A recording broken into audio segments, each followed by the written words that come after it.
Jade Cole forgot her laptop at work at 8 p.m. on a Tuesday. At 10:30 that same night, the Mafia boss who owned the company showed up at her apartment to deliver it himself. She answered the door in sweatpants and a tank top. He was in a three-piece suit holding her entire career in his hands. Sometimes the worst mistakes lead to the best complications. The day had started normal enough, which should have been Jade's first warning that chaos was inevitable. She'd arrived at Leone Capital at 7 a.m., coffee in hand, ready to finalize the quarterly portfolio review she'd been preparing for 3 weeks. The presentation was scheduled for 9 a.m. the next morning, Wednesday, in the main conference room, with investors who collectively managed $8 billion and had the attention spans of caffeinated squirrels. No pressure.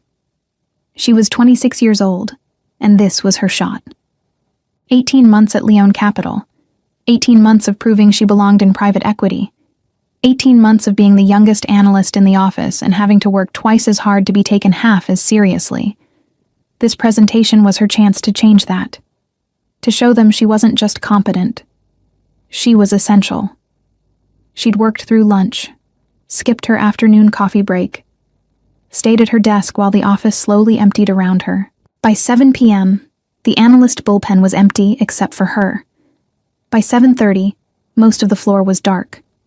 By 7:45, her phone rang. Maya, her best friend since college, her roommate for 2 years before Jade had moved to her own place, her person. "Please tell me you're not still at the office," Maya said when Jade answered. "I'm not still at the office. You're lying. I can hear the fluorescent lights. They have a specific hum, like dying bees." Jade looked up at the ceiling. "You're weirdly observant about lights. And you're weirdly obsessed with work. We have dinner reservations at 8. You promised." Jade checked her watch. 7:47. The restaurant was 20 minutes away on a good night. 15 if she got lucky with traffic and didn't care about minor traffic violations. "I'll be there," she said, already saving her work, closing programs, shoving papers into organized chaos on her desk.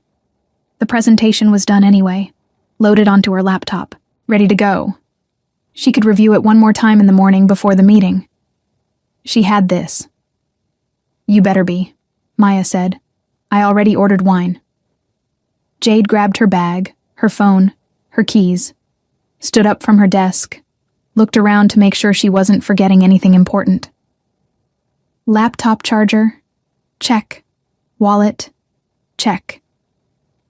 Sanity, questionable but present. She rushed to the elevator, made it to the lobby in 3 minutes, out to the street in 4. Caught a cab that was just dropping someone off. Minor miracle in Manhattan at 8 p.m. on a Tuesday. She made it to the restaurant at 8:09. Maya was already there, wine already ordered, looking extremely pleased with herself. "You're late," Maya observed. "I'm here. That's what matters." They ordered food, talked about Maya's day, which involved a difficult client and a partner at her law firm who apparently didn't understand the concept of reasonable deadlines. Talked about Jade's presentation tomorrow, how important it was, how nervous she was. "You're going to kill it," Maya said. "You always do." Halfway through appetizers, Jade reached for her phone to show Maya something. A meme. Something stupid that would make them both laugh and remind her that life existed outside quarterly portfolio reviews and investor presentations. That's when she realized. Laptop. Office. Still on her desk. "Oh no," she said. Maya looked up. "What?" "My laptop. I left it. At the office. So, get it tomorrow morning. The presentation is on it. All my notes. All my slides. Everything. Isn't it backed up? To the company server, which I can't access from home without my laptop, because the security protocols require." Maya held up a hand. "Okay. I believe you. What are you going to do?" Jade was already pulling up her phone, calling the office. It rang. And rang. And went to voicemail because everyone was gone. It was after 8. The office closed at 6. Security locked the doors at 8 unless you had a keycard. Her keycard was in her other bag, at home, because she'd switched bags this morning and forgotten to transfer it. She called building security. Voicemail. She tried the main office line again. Voicemail. She looked at Maya. I'm so fucked. Can you redo it? Not at this level. Not in 12 hours. She felt panic starting to rise in her chest, that specific flavor of professional disaster that tasted like failure and unemployment. This was supposed to be my moment. This was supposed to prove I belong there. Maya reached across the table, squeezed her hand. Okay. Deep breath. We'll figure this out. Can you go back to the office? Building's locked. I don't have my key card. Can you call someone who does? Everyone's gone. It's after 8 on a Tuesday. Normal people have lives. You could call your boss. Jade laughed. It came out slightly hysterical. I can't call Dominic Leone and ask him to let me into the building because I forgot my laptop like some kind of incompetent child. Does he have a key card? He owns the building. But I'm not calling him. Why not? Because, Jade said, and didn't finish the sentence because she didn't have a good reason that didn't sound insane. Because Dominic Leone was her boss. Because he was intimidating and brilliant and ran a multi-billion-dollar investment firm at 41 years old. Because she'd been carefully not noticing how attractive he was for 18 months, and calling him at 8 p.m. on a Tuesday would require acknowledging his existence outside of professional contexts. Because she couldn't call him. She'd just have to survive on panic and spite until morning. Dominic Leone was still in his office at 9 p.m. because some meetings ran late, and some problems didn't solve themselves, and some territory disputes required his personal attention, whether he wanted to give it or not. Luca, his consigliere, and the closest thing he had to a best friend, had left 10 minutes ago after 3 hours of discussing shipping routes and profit margins, and which family was encroaching on which territory. Exhausting, but necessary. The legitimate business paid the bills. The less legitimate business paid for everything else. He stood up from his desk, stretched, decided to do one final walk through the office before heading home. Old habit. His father had done the same thing every night. Check the doors, check the lights, make sure everything was secure. Dominic had inherited the company and the habits that came with it. The executive floor was empty. The legal department was dark. The analyst bullpen still had one light on. He walked over to turn it off. That's when he saw the laptop, still open on a desk, papers scattered around it, coffee mug sitting nearby, still half full. The desk nameplate read, Jade Cole, financial analyst. He knew her, not personally, but professionally. She'd been with the company 18 months. Smart, sharp in meetings. Asked good questions that suggested she actually understood what they were discussing instead of just pretending. He'd noticed her work. He'd also noticed her, which was a problem he'd been carefully ignoring for approximately 18 months. She was 26. He was 41. She worked for him. These were facts that mattered. He looked at the laptop screen. Still on. Calendar visible. Tomorrow, 9 a.m., blocked off in red. Investor presentation. Quarterly portfolio review. Main conference room. He knew that presentation. Major clients. The kind of meeting that could make or break an analyst's career. The kind of thing you didn't show up to without preparation. She needed this laptop. His phone rang. Luca. You still there? Luca asked. About to leave. Why? Just making sure you're not working yourself to death. You have people for that. I'm fine. You're always fine.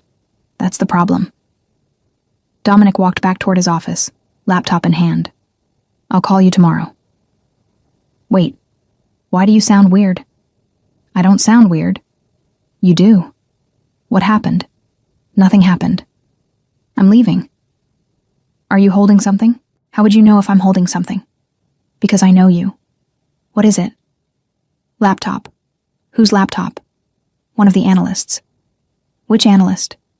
Does it matter? Luca was quiet for a beat. Then, oh, the analyst. Her name is Jade Cole. I know her name. You've been watching her for a year and a half. I haven't been watching her. You absolutely have. You look at her in meetings. Don't think I haven't noticed. Dominic didn't respond. So, Luca continued, clearly enjoying this. You have her laptop. What are you going to do with it? She has a presentation tomorrow. She needs it. So call her. Tell her to come get it. It's 9 p.m. Building's locked. Call security. Have them hold it for her. Dominic looked at the laptop, at the calendar showing tomorrow's meeting, at the time showing 9:17 p.m. He could call security. That would be the reasonable thing to do. I'll take it to her, he said. Silence. Then, you're delivering laptops now? She needs it tonight. For tomorrow. So have security call her. I'm handling it. More silence. Dominic could practically hear Luca grinning through the phone. You have her address? Luca asked. Employee records. Right. Employee records. Very professional. Nothing to do with the fact that you've been looking for an excuse to talk to her for 18 months. I'm hanging up now. Does she know you're coming? No. You're just going to show up at her apartment at 9:30 at night with her laptop. Yes, that's either very helpful or very creepy. I'm not sure which. It's helpful. She needs the laptop. I'm bringing it to her. That's all. Sure, Luca said. That's definitely all. Let me know how it goes. There's nothing to know. Luca laughed and hung up. Dominic stood in his office holding a laptop that belonged to a 26-year-old analyst who probably didn't even know he'd noticed her existence beyond her quarterly reports. He could call her, could have security handle it, could do about 15 different things that weren't driving to her apartment at 9:30 on a Tuesday night. He pulled up her employee file, got her address, West Village, 25 minutes this time of night. He grabbed his coat and left before he could talk himself out of it. Jade made it home by 9:45, which meant she'd left Maya at the restaurant with apologies and promises to make it up to her, and genuine panic about tomorrow's presentation. She was fucked. Completely fucked. She'd spent the cab ride home trying to remember what was in the presentation. The key points, the major insights, the data that mattered. She could probably reconstruct 60% of it from memory, maybe 70 if she really focused. That wasn't good enough. She changed into sweatpants and a tank top because if she was going to have a professional crisis, she was at least going to be comfortable. Pulled her hair into a messy bun. Washed off her makeup because pretending to have her life together wasn't going to help anything at this point. She opened her personal laptop, started trying to rebuild the presentation from memory. It wasn't working. She had some of the data backed up in emails, some of the analysis saved in drafts, but the final version, the polished version, the version that was supposed to show $8 billion worth of investors that she knew what she was doing, that was on her work laptop, on her desk, in the office, mocking her. She was on her third failed attempt at recreating a slide when her doorbell rang. She looked at the clock. 10:27. She wasn't expecting anyone. Maya wouldn't come over without calling first. Her neighbor sometimes knocked on the wrong door when she was drunk, but it was Tuesday, and Mrs. Chen didn't drink on Tuesdays. She walked to the door, looked through the peephole. Tall man, dark suit. Couldn't see his face clearly from this angle, holding something. Who is it? She called through the door. Dominic Leone. You forgot something at the office. Her brain short-circuited. Dominic Leone. Her boss, the CEO, the owner of the company, the man she saw in meetings and elevators and occasionally in the break room at 3 a.m. when they were both working late.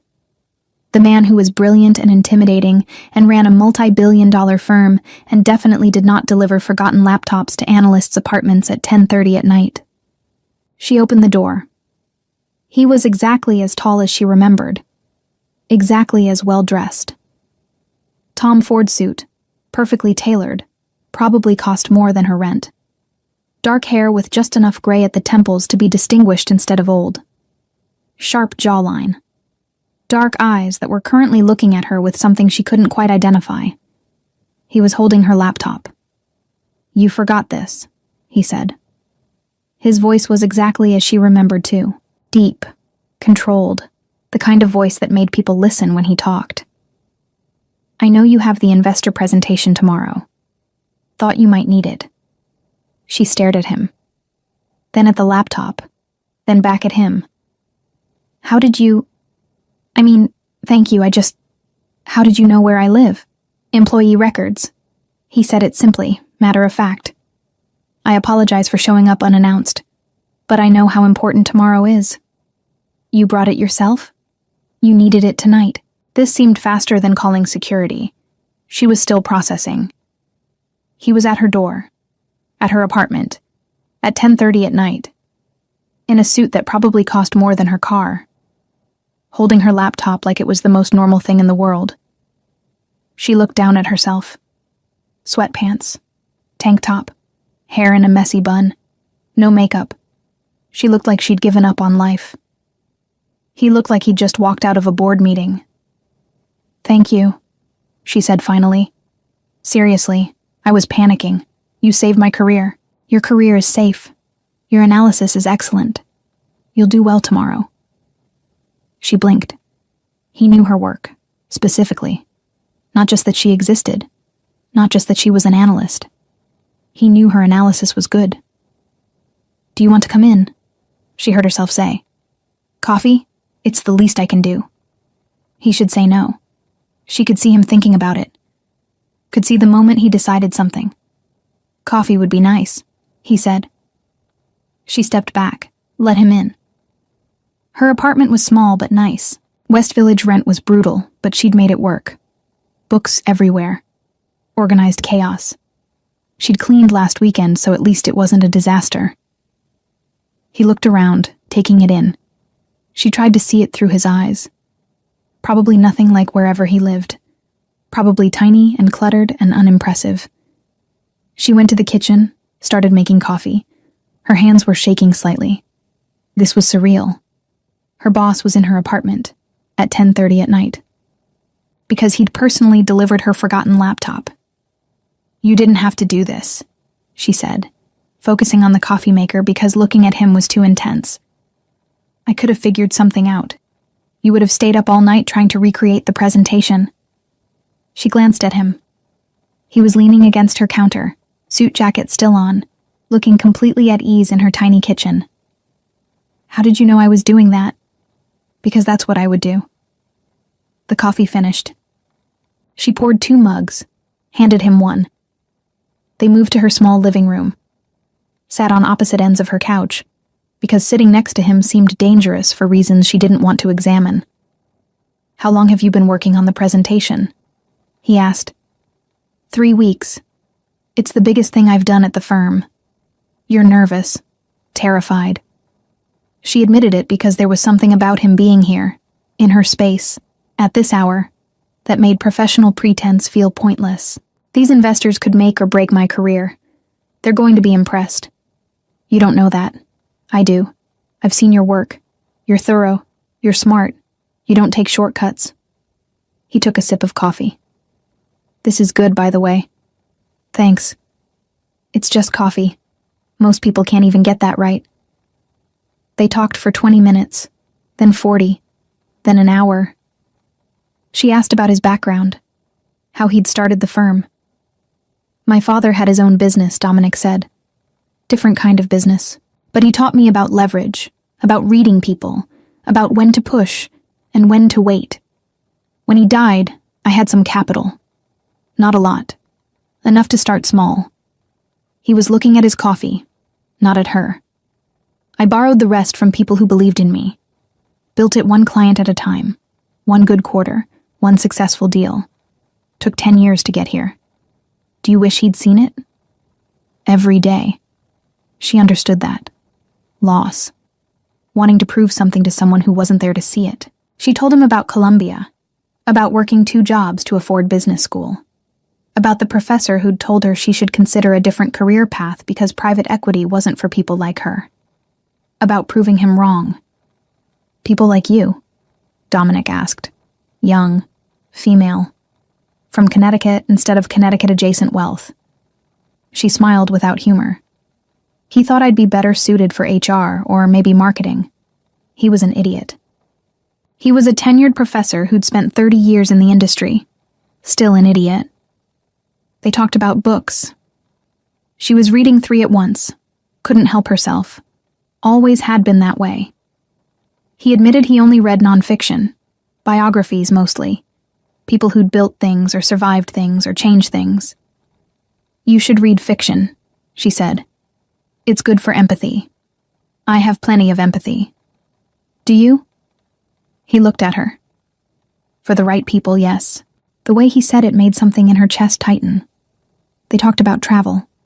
She'd backpacked through Japan on a budget that was mostly hostel beds and convenience store onigiri. He'd been to Italy 3 times, but always for business. Never longer than 4 days. "You should go properly," she said. "See where your family came from." "Sicily? Isn't that where the Leones are from originally?" He was quiet for a moment. "Yes. My great-grandfather came over in 1952 with nothing. Built something here, but I've never been to his village. Never seen where he grew up." "Why not?" He shrugged. "Business. Time. Maybe afraid it won't live up to the stories. Or maybe afraid it will." He looked at her. Maybe that too. The conversation shifted to smaller things. Favorite movies. He liked crime dramas, which she found funny for reasons she didn't articulate. She liked romantic comedies, which he pretended to judge but admitted he'd seen When Harry Met Sally 4 times. 4 times, she said, laughing. "My ex-girlfriend liked it." The words hung there. Ex-girlfriend. Acknowledgement that he'd had a life, relationships, history. "How long ago?" Jade asked, then immediately regretted it. "Sorry, that's none of my business. 3 years. He said it simply. We dated for 2 years. She wanted things I couldn't give her. Marriage, kids, normal life. I was building the firm, working 80-hour weeks. She got tired of waiting. Do you regret it? Not ending it, no. Regret how long I let it drag on when we both knew it wasn't working." Jade understood that. She'd had a boyfriend in business school. Nice guy. Smart. Wanted her to move to Boston after graduation. She'd chosen New York instead. Chose her career. He'd called her selfish. Maybe he was right. "Not selfish," Dominic said when she told him this. "Focused. There's a difference. Is there?" "Yes.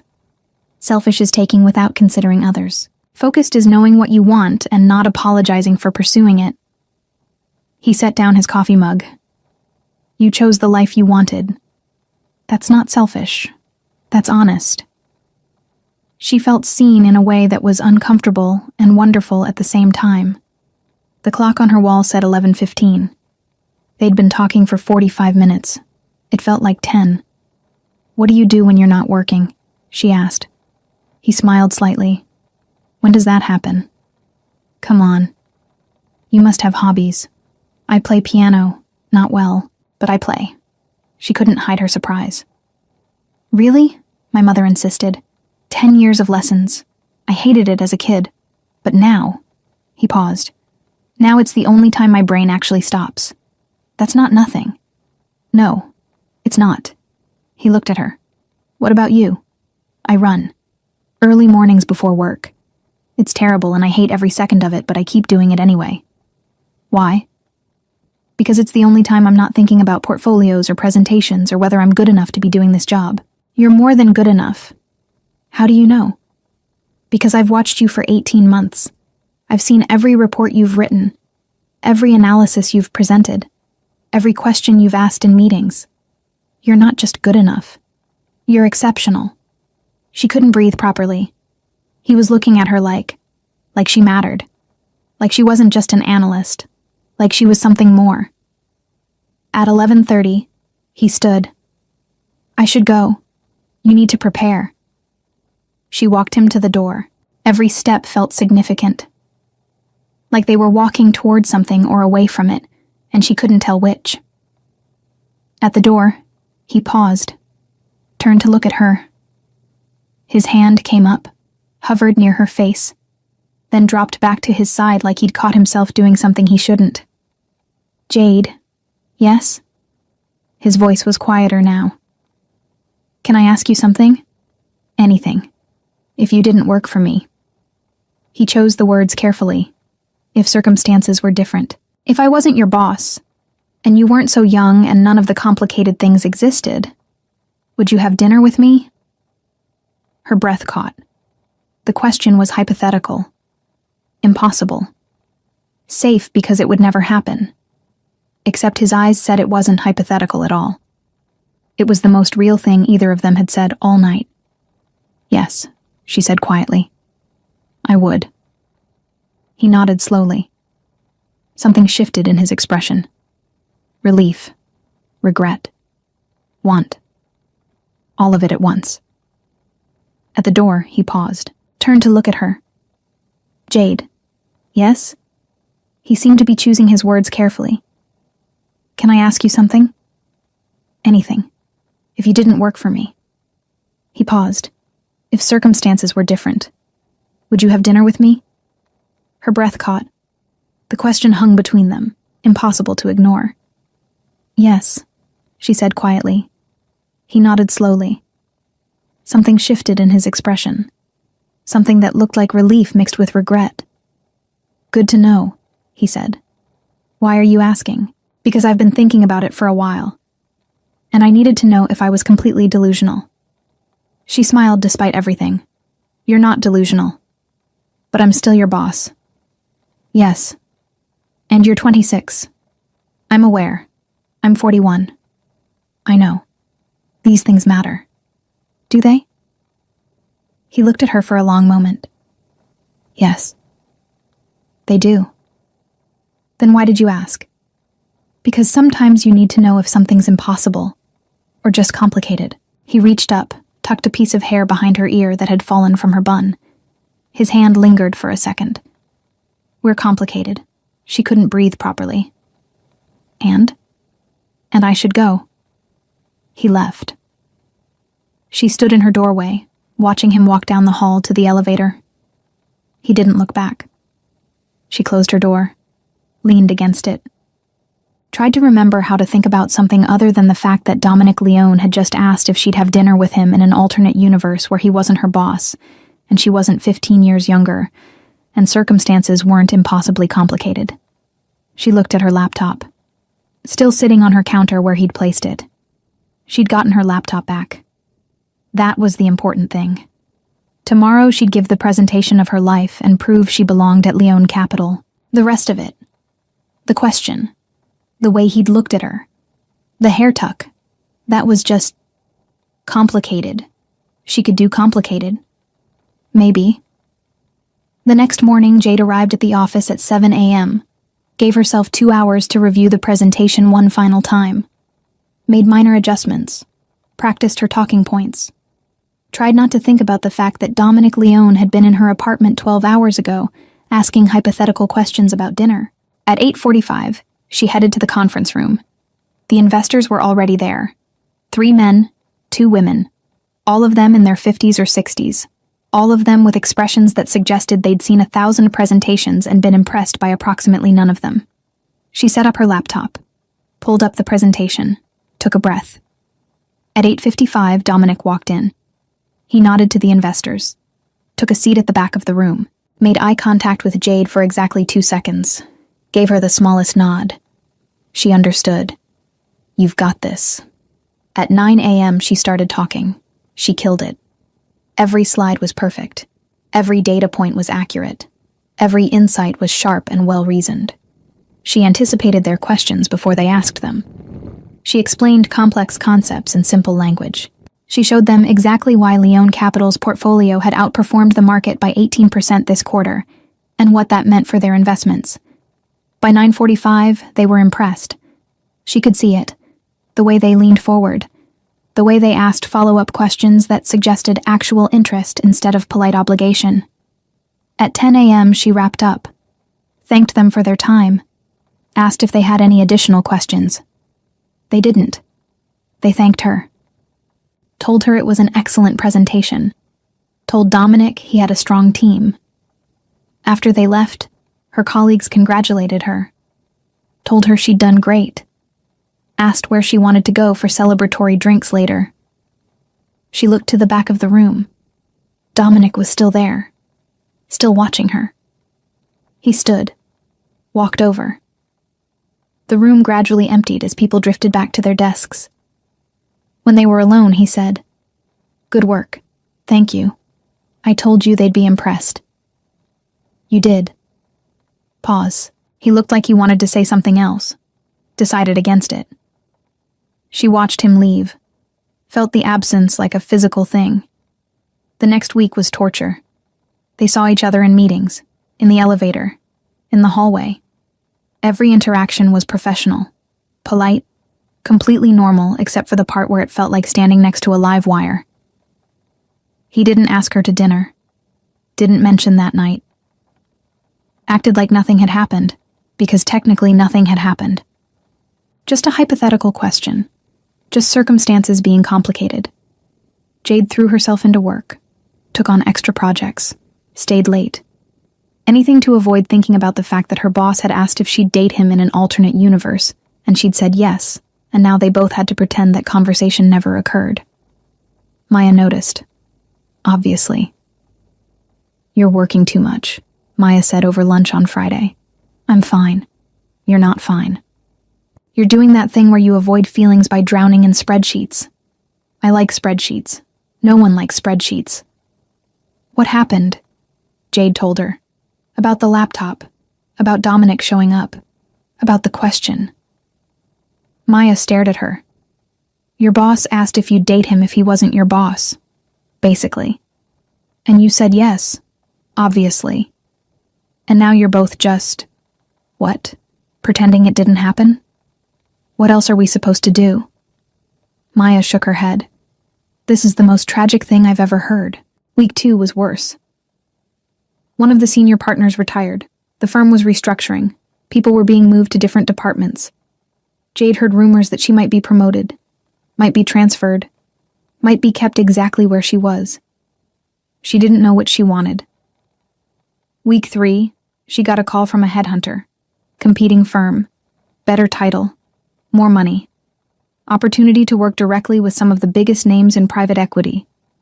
She should take it. It was a better opportunity professionally. And it would solve the complicated situation with Dominic by removing her from it entirely. She told Maya about the offer. "Are you going to take it?" Maya asked. "I don't know. That's not like you. You always know. This is different. Because of him. Because of everything."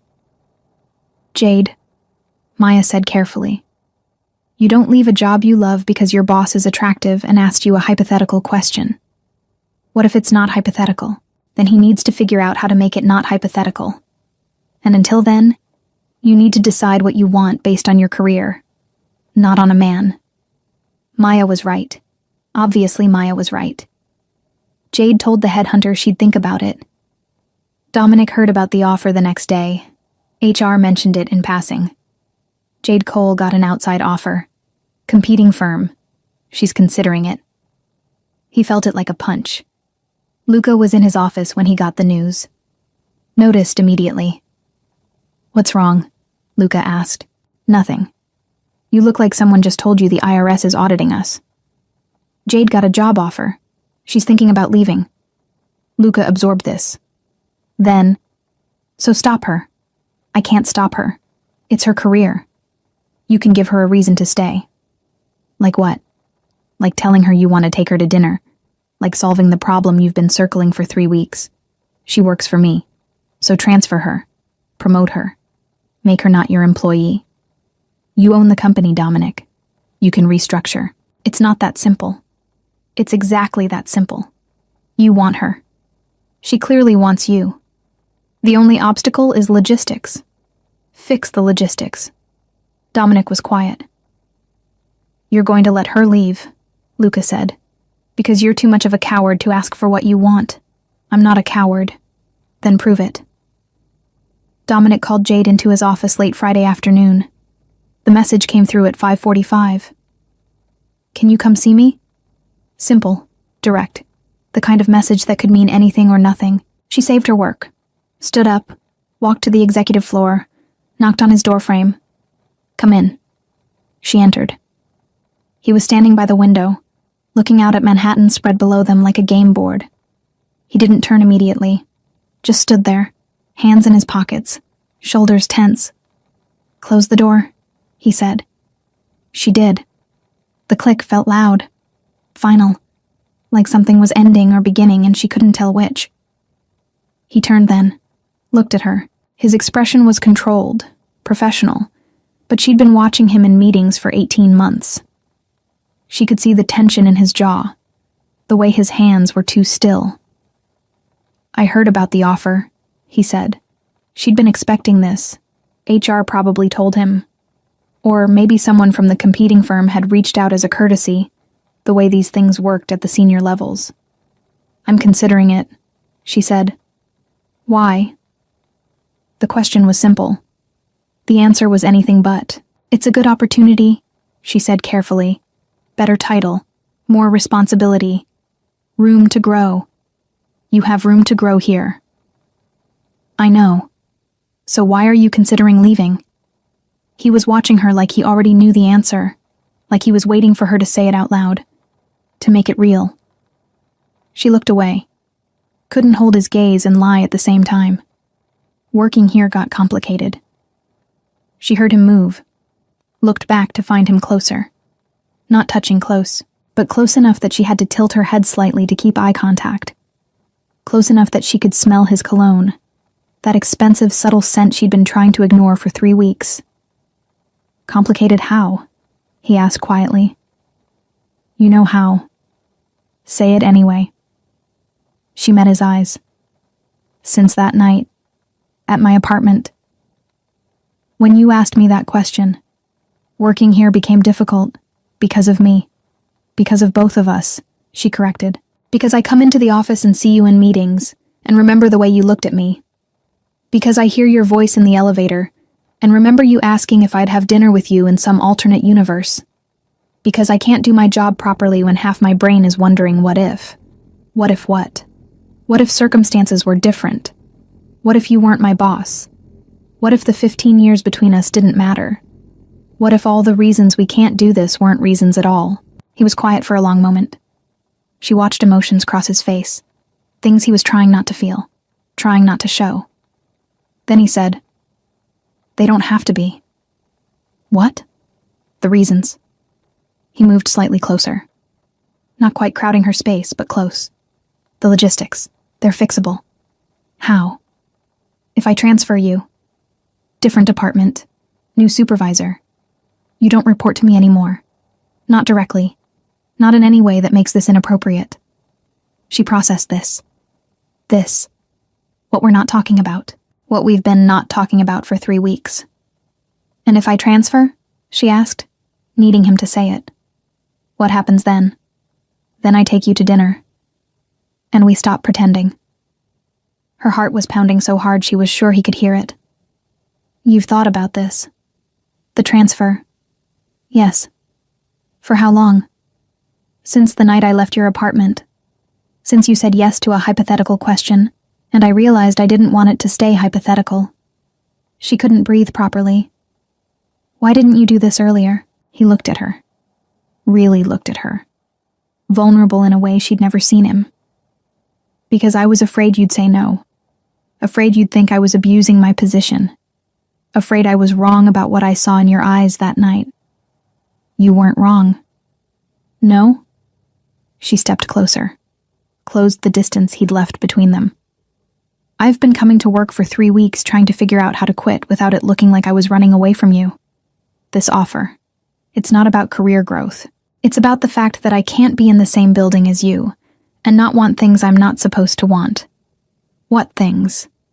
"You know what things." "Say them." "Dominic. Say them, Jade." "I want you to kiss me," she said. "I want to have dinner with you without it being hypothetical. I want to know what it's like when you stop being my boss and start being just a man who showed up at my apartment at 10:30 at night because I forgot my laptop." He was close enough now that she could feel the heat of him. Close enough that if either of them moved even slightly, they'd be touching. "If I transfer you," he said quietly, "this becomes real. No more pretending. No more professional distance. I take you to dinner and I don't bring you back." She smiled. "That's very presumptuous. Is it wrong?" "No," Good. His hand came up, touched her jaw lightly, thumb brushing her cheekbone. Because I've been patient for 18 months. I've been professional. I've followed every rule. But I'm done. If you stay, if you let me transfer you, I'm not going to be patient anymore. Promise? He almost smiled. That's what you're worried about? Me being too patient? I'm worried about a lot of things. The age difference. What people will say. Whether this is a terrible idea. It probably is a terrible idea. That's not reassuring. I'm not trying to reassure you. I'm trying to be honest. This is complicated. The age gap matters.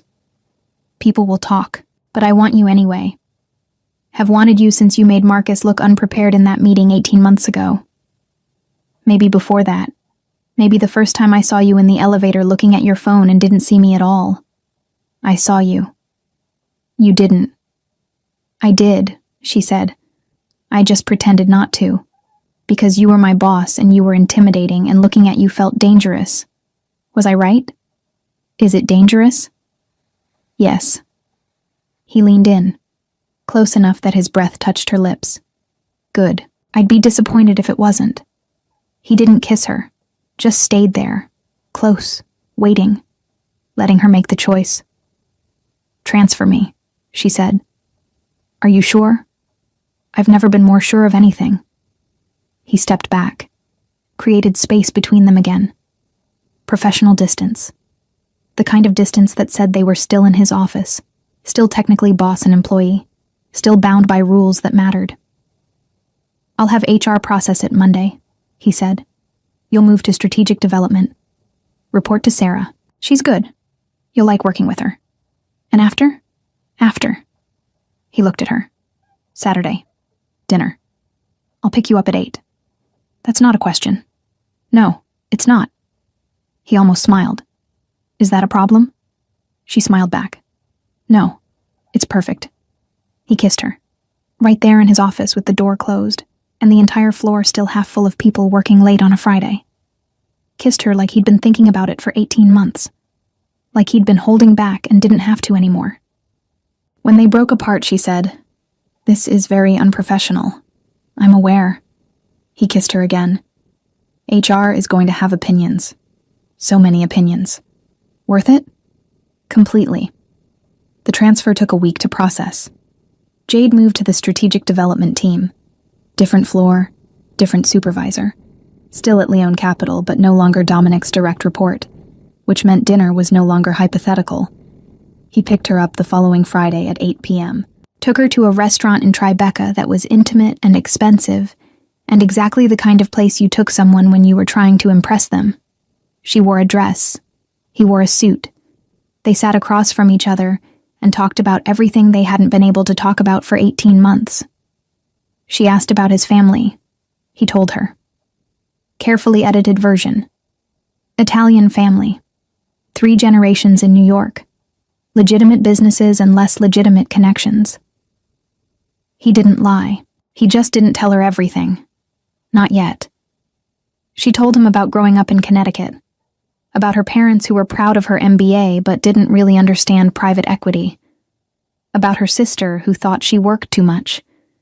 At the end of the night, he drove her home, walked her to her door, kissed her properly this time. No office, no professional boundaries, just them. "Can I see you again?" he asked. She laughed. "You just transferred me and restructured part of your company so we could do this. I think you've earned a second date. Third date, technically. The laptop counts." That wasn't a date. It was the beginning of one. 2 weeks in, she met Luca. Dominic brought her to a business dinner. Small group, 4 people from the firm. She knew it was a test, not of her, of them, seeing if his people would accept her. Luca sat across from her, studied her throughout appetizers, finally said, "You're the analyst." Former analyst. "I'm in strategic development now. Convenient transfer." "Very convenient," Jade agreed. "And you're here because?" "Because Dominic invited me." Luca smiled. "You're direct. I like that." He looked at Dominic. She's smarter than your last girlfriend. I didn't have a last girlfriend, Dominic said. Exactly. That's been your problem. He turned back to Jade. He's been obsessed with you for over a year. Did he tell you that? Jade glanced at Dominic. He looked mildly uncomfortable. No, he failed to mention that. Since you started at the firm, watches you in meetings, asks about your projects. It's been very entertaining. Luca, Dominic said. A warning. What? I'm complimenting her. You could do much worse. I'm aware. Later, after dinner in the car, Jade said, Over a year? Dominic kept his eyes on the road. Luca exaggerates. Does he? Sometimes. But not about this. He pulled up outside her building, looked at her. Not about this. She kissed him. Glad to know I wasn't alone. You were never alone. Month 2, he told her the truth about the business. They were at his place. Penthouse in Tribeca with floor-to-ceiling windows that showed Manhattan like a glittering promise. They'd had dinner. Thai takeout because neither of them felt like going out. Had opened a bottle of wine that probably cost more than her monthly student loan payment. They were on his couch, her feet in his lap, his hand absently rubbing her ankle. Comfortable. Easy. The kind of domestic intimacy that felt like they'd been doing this for years instead of weeks. I need to tell you something, he said. His tone made her sit up. Look at him. This wasn't casual conversation. This was serious. Okay, she said.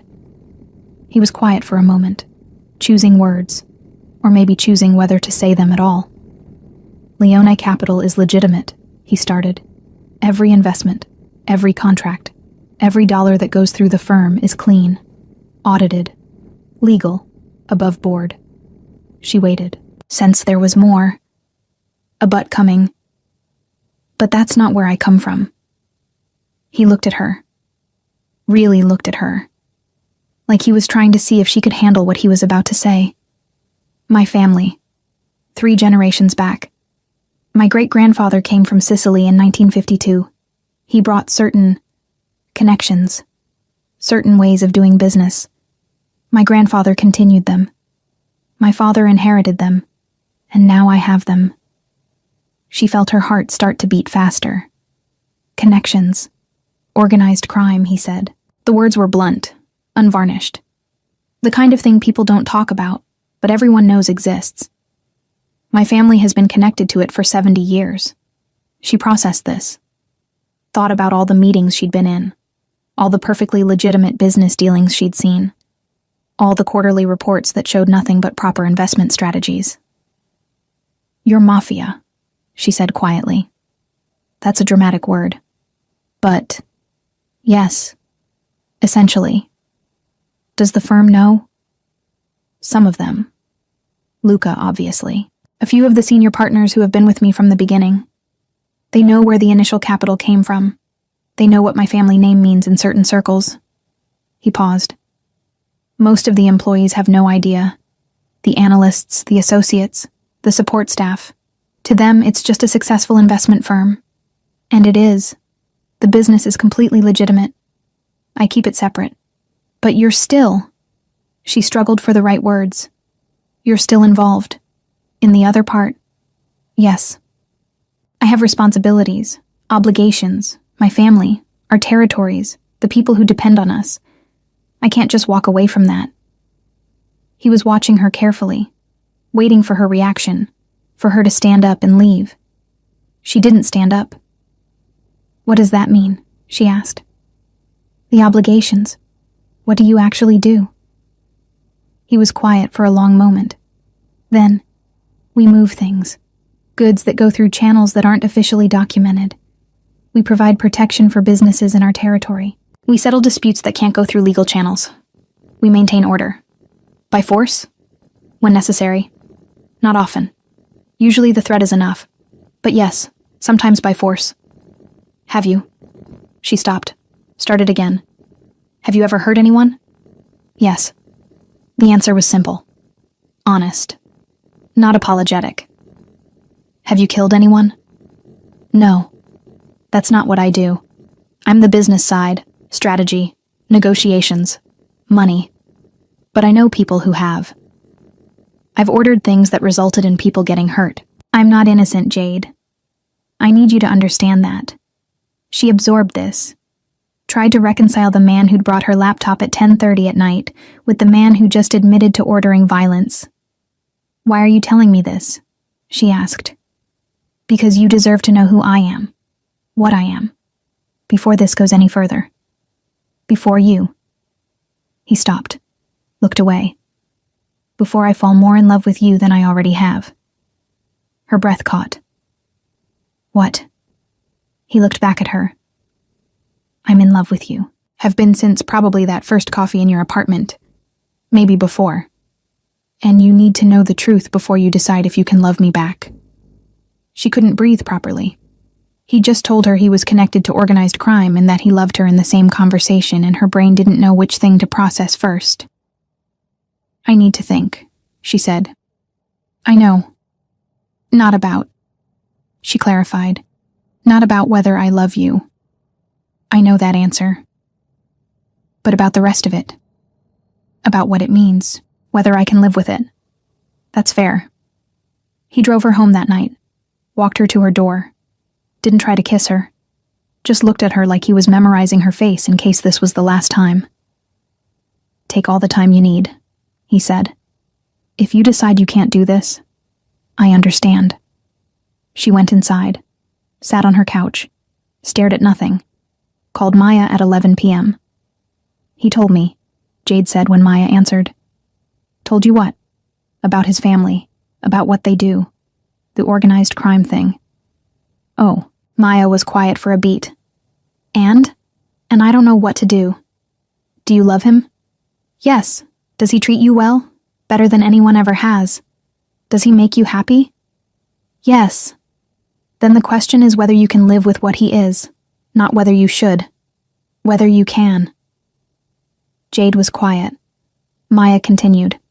Look, most people are with someone who has secrets, who has parts of their life that are complicated or messy or not entirely legal. His is just more dramatic than most. The question is whether you trust him to keep you safe, to not pull you into things you can't handle. To be honest with you, he was honest tonight. Then he's already better than most men. Jade thought about this for 3 days. Really thought about it. What it meant to be with someone connected to organized crime. What it meant to love someone who had violence in his past and probably in his future. What it meant to choose this life. On day 4, she showed up at his penthouse at 8 p.m. He answered the door, looked surprised. Jade. Can I come in? Of course. She walked past him into the living room, turned to face him. I have questions, she said. Okay. If we do this, if I stay. Am I in danger? No. You're safer with me than without me. I'll make sure of that. Will you lie to me? Not about anything that matters. Will you expect me to be involved in? She gestured vaguely. The family business? No. That's separate. You're not part of that world unless you want to be. What if I want out? What if a year from now I decide I can't do this? Then you leave. No questions. No consequences. I'll make sure you're safe and we go our separate ways. She studied him. He meant it. All of it. Okay, she said. Okay? I'm not running. I thought about it. For 3 days I thought about nothing else. And I'm not running. He stepped closer. You're sure? I'm terrified. But I'm sure. Why? Because I love you. Because you were honest with me. Because you gave me the choice instead of hiding it until I was in too deep. She moved toward him. Because the way you look at me matters more than what your family does. He pulled her close, kissed her like he'd been holding his breath for 3 days and could finally exhale.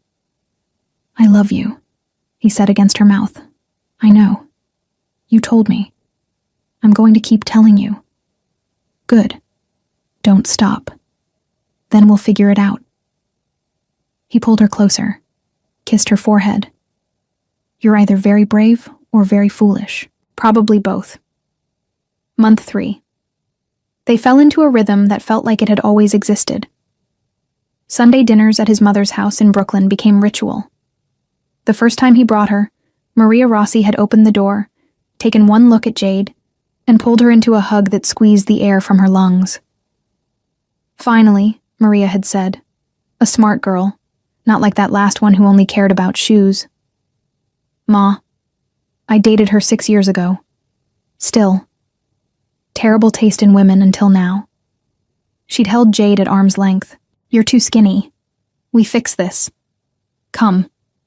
The house was chaos. Aunts and uncles and cousins whose names Jade couldn't track. Everyone talking at once, half in English, half in Italian. Someone arguing about soccer. Someone else arguing about the proper way to make gravy. Children running. Dogs barking. Organized chaos that somehow resulted in a 5-course meal that appeared on the table at exactly 3 p.m. Jade learned quickly. Don't refuse seconds. Don't mention you're full.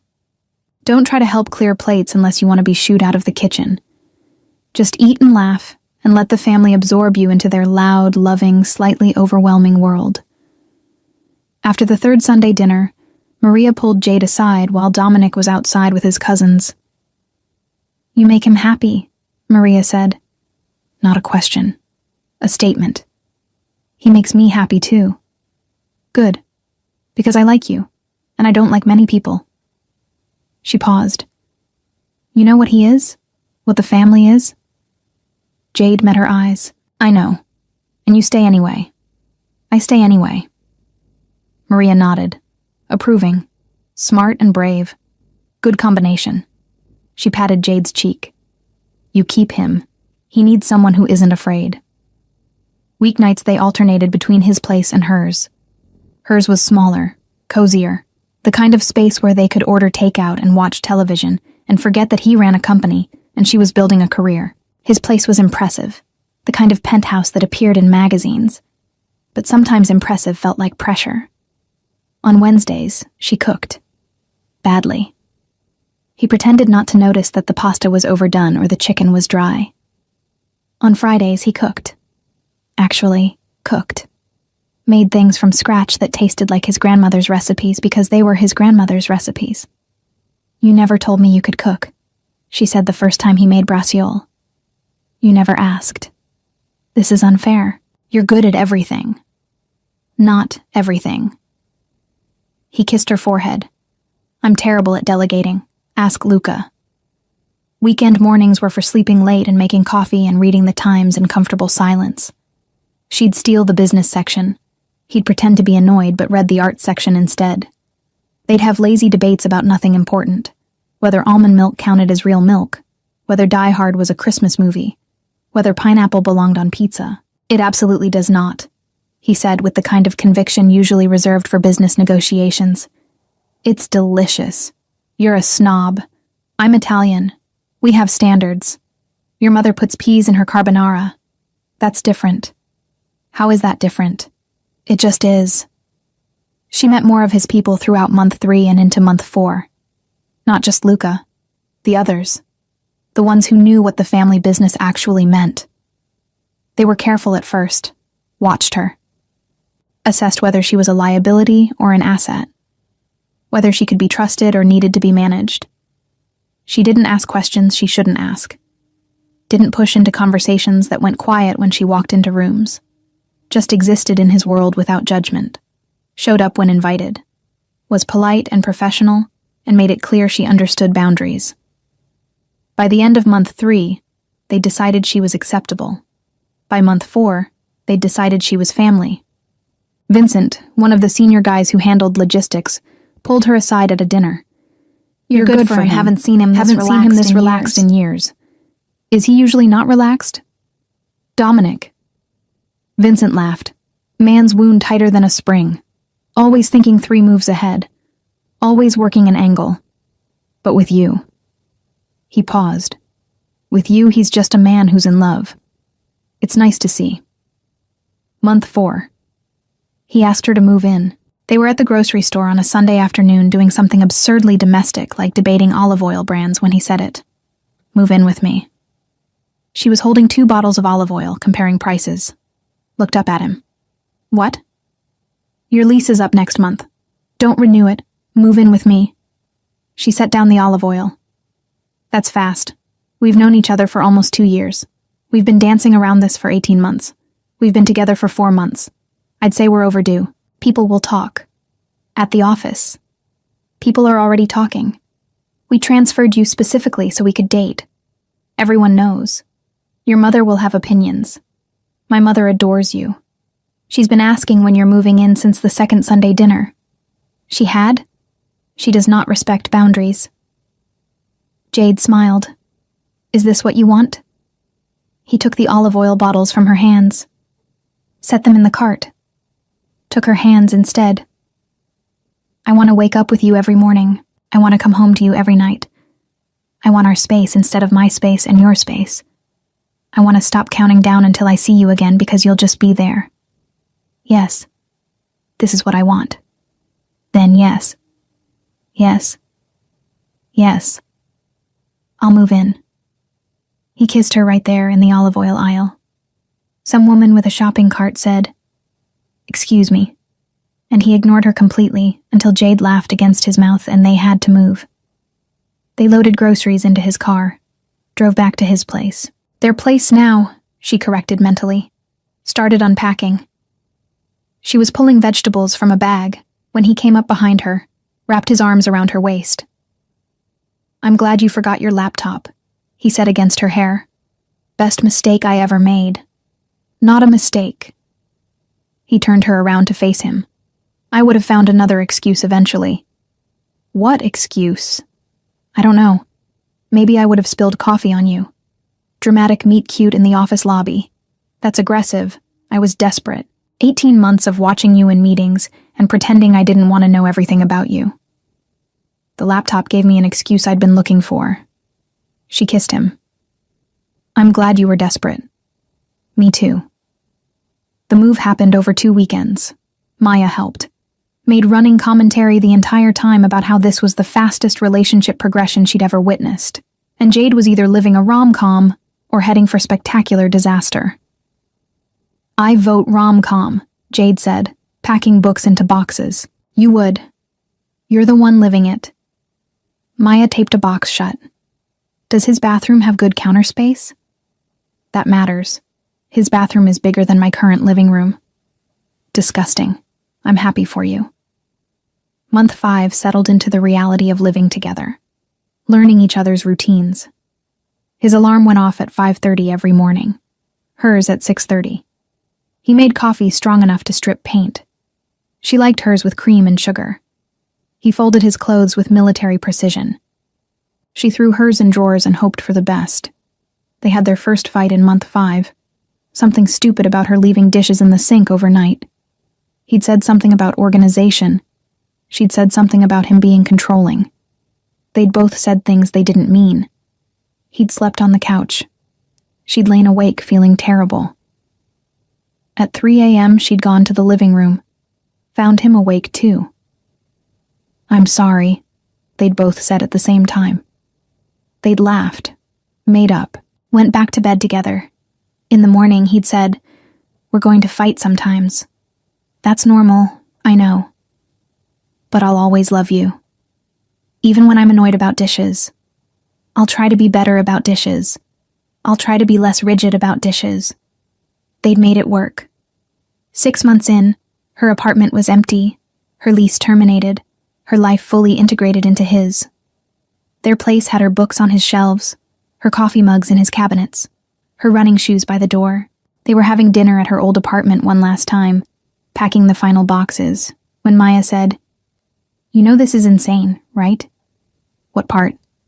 "All of it. You forgot your laptop. He delivered it. Now you live together and you're meeting his Mafia family at Sunday dinners and you're just okay with all of it. When you say it like that, it sounds fast." "It was fast." Jade shrugged. "Sometimes things just work. Sometimes you meet someone and you know. This is it. This is the person. You're not scared? The age difference? The Mafia thing? The fact that you could have gotten fired for dating your boss? Terrified. Every day." But she smiled. Also happy. Every day. The terror and the happiness balance out. Maya hugged her. You're either the smartest person I know or the stupidest. I haven't decided which. I'll take either. That night, back at their place, she found Dominic on the balcony, looking out at Manhattan spread below them like a promise. She joined him, wrapped her arms around him from behind. What are you thinking about? She asked. That I almost didn't bring you the laptop that night. Why almost? Because I thought it would be too obvious. Too much. That you'd see right through it. That you'd realize I'd been looking for an excuse to talk to you for 18 months, and a forgotten laptop was just convenient timing. She laughed. I had no idea. I know. That's what made it work. You thought I was being a responsible employer. I was being a desperate man who'd been watching you for a year and a half. Desperate looks good on you. I'll keep that in mind. They stood there looking at the city, at the life they'd built, at everything that had started with a forgotten laptop and a man who'd decided professional boundaries were negotiable when it came to what he wanted. Thank you, she said. For what? For bringing me the laptop. For asking impossible questions. For being patient. For not being patient. For all of it. He turned in her arms, looked at her. You're welcome. But I didn't do any of that for gratitude. I did it because the alternative was spending the rest of my life wondering what if. And I don't do well with what ifs. Me neither. Not anymore. Sometimes the best things come from mistakes. Sometimes you forget your laptop and your boss brings it to you at 10:30 at night and everything changes. Sometimes circumstances are complicated, but people are worth the complications. Sometimes 15 minutes becomes forever, and that's exactly what you need. Jade Cole forgot her laptop at work on a Tuesday. By Wednesday, she'd given the presentation of her life. By Thursday, she was in love with her boss. By Sunday, she'd moved in with him. Sometimes chaos is just destiny being impatient.